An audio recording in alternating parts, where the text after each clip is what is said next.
Final days of hostel సిరీస్‌లో ఇదైతే day 3 అనమాట. ఎవరైతే 4, 5 చూడలేదో వెళ్లి చూసేయండి. నాకివాళ ల్యాబ్ ఎగ్జామ్ 11:30కి ఉంటే నేను 10కి లేచాను. ఇంకా మెస్‌లో టిఫిన్ అయిపోతే నా దగ్గర మ్యాంగోస్ ఉంటే మార్నింగ్ మ్యాంగోస్ అయితే ఫినిష్ చేసేసా. లేచి టిఫినే చేయొచ్చు కదా అని మీరు అడగొచ్చు. కానీ నా దగ్గర మ్యాంగోస్ ఉన్నాయనే టిఫిన్ చేయలేదు. నిన్న మొన్నలాగా కంగారుగా కాకుండా ఇవాళైతే కొంచెం ఫాస్ట్‌గానే బయలుదేరాం. సో, స్లోగా వెళ్తున్నాం. ఇవాళ కూడా ఇంకా చాలా మందే వెళ్ళిపోతున్నారు.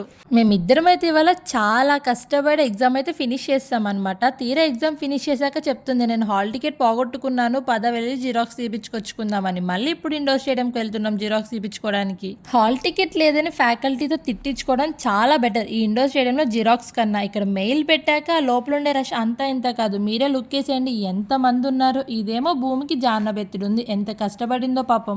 అప్పటికే ఎండకి నేనైతే కోడిగుడ్డు ఉడికినట్టు ఉడికిపోతున్నా. ఇంకా నీ తిప్పలేదు, నువ్వు పడవే బాబు, నేను వెళ్ళిపోతున్నాను రూమ్కి వచ్చి ఏసీ వేసుకుంటే గానీ చల్లగా లేదు. ఈ 3-4 డేస్ నుంచి వెదర్ ఏంటో అస్సలు అర్థం కావట్లేదు. అట్లా ఎండ వస్తుంది ఫుల్గా, వితిన్ సెకండ్స్లో మబ్బులన్నీ వచ్చేసి వర్షం వస్తుంది. ఇప్పుడు కూడా చూడండి, ఇందాక దాకా అంత ఎండ వచ్చింది, ఇప్పుడు అంతా మబ్బులు మూసేసాయి. ఇవాళ ఆఫ్టర్నూన్ లంచ్లోకి మామిడికాయ పప్పు విత్ దొండకాయ ఫ్రై అయితే పెట్టారు. ఇంకా అది రెండు తినేసి మజ్జిగ తాగి వచ్చేసా.